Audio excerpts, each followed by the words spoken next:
Hey, thanks for making it to Veterans Info Tap. Just wanted to do a quick video, just a couple minutes on static conditions.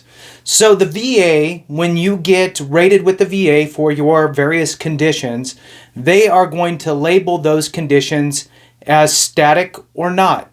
Static simply means that the VA concedes that your condition is not projected to get any better. It will stay the same or static or potentially even get worse.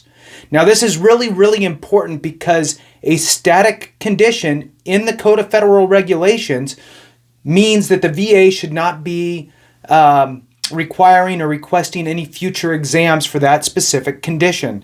Now, if you have a bunch of static conditions that add up to 100%, well, then you should be permanent and total because there's no future exams required for static conditions. How do you know if your conditions are static? So it may state it in your various decision letters that you've received / award letters from the VA on your claim on the final adjudication of your claim. However, if you cannot find anywhere where it says that your condition is static or not, what you could do is you can contact your local or state accredited representative. So your VA accredited representative, they don't work for the VA, they're accredited by the VA to peek into their system. Or you could call the VA and ask them if you wanted to. But you'd have to probably sit on hold for a while, and just depends, whatever. The bottom line is that you can request this information and find out. If you go through an accredited rep, let's say you have someone in your county who's like a veteran service office with VA accredited representatives there, you could appoint them as your VA accredited rep, so they're going to represent you. And then what that will do is they will then have access to your file from the VA. What they will do is they can go into the VA system and open up your file, go through it, look at all your past award letters or decision letters and so forth. And there's something in there called a code sheet.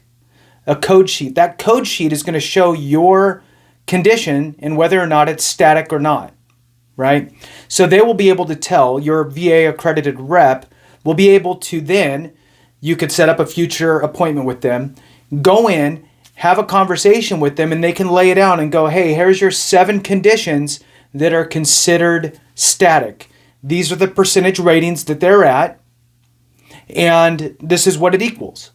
Now, let's say, for example, you have 7 conditions that are considered static, and you have 2 that are not static, and you have future exams.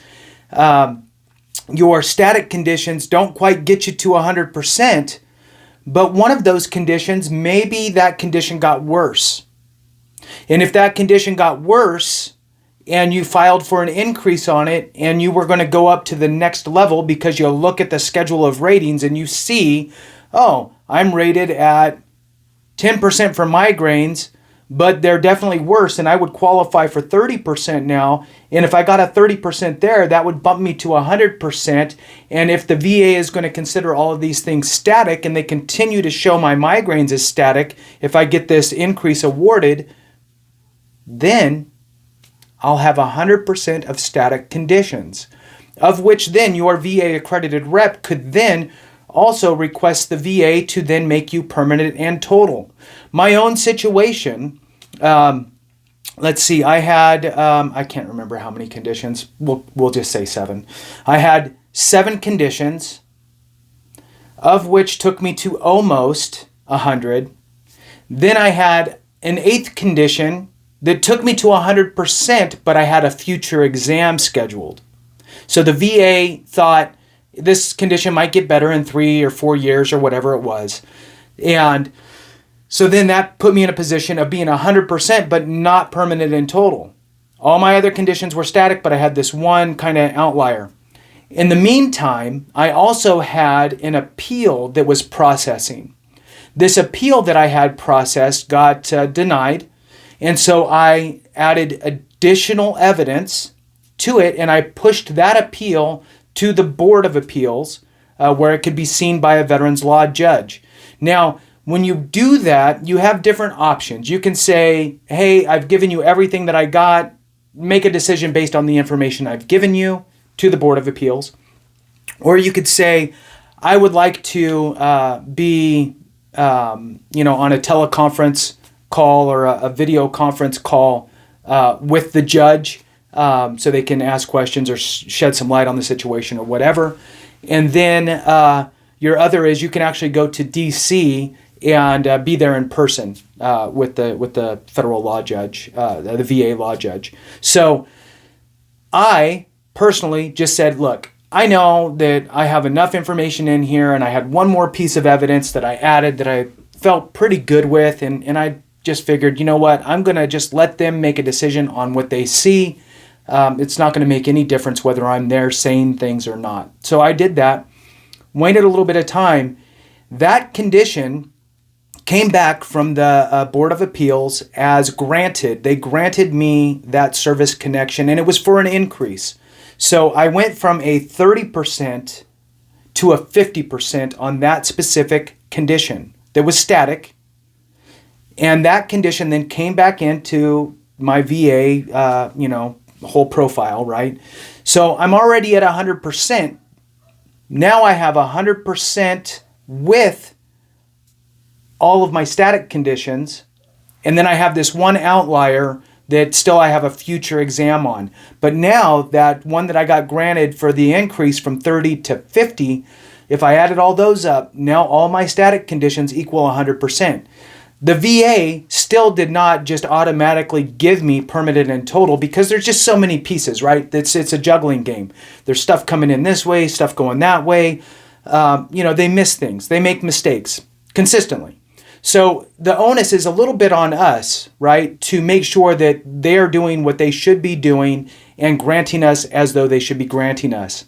So at that point, we went ahead and I filed Form 4138 expressing to the VA that all of my static conditions, now that they've all been granted, everything's there, it's all tied up in a bow, all of my static conditions equate to a 100% rating, and therefore they should switch my status to permanent and total.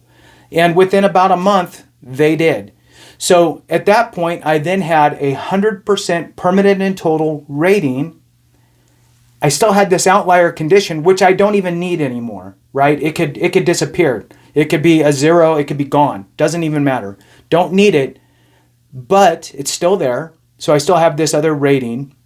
But now that I'm 100% permanent and total, what happens is that because that condition has 0 effect on my overall rating, I don't have a future exam on it anymore because the VA doesn't care. The VA knows that even if they reduced me to a 0% or got rid of it altogether, it would have 0 bearing on my current condition or my current rating at 100%. So that future exam went away. So with that, just wanted to shed a little light. Thanks again for watching. I appreciate each and every one of you. And remember, if we don't take care of each other, something went wrong.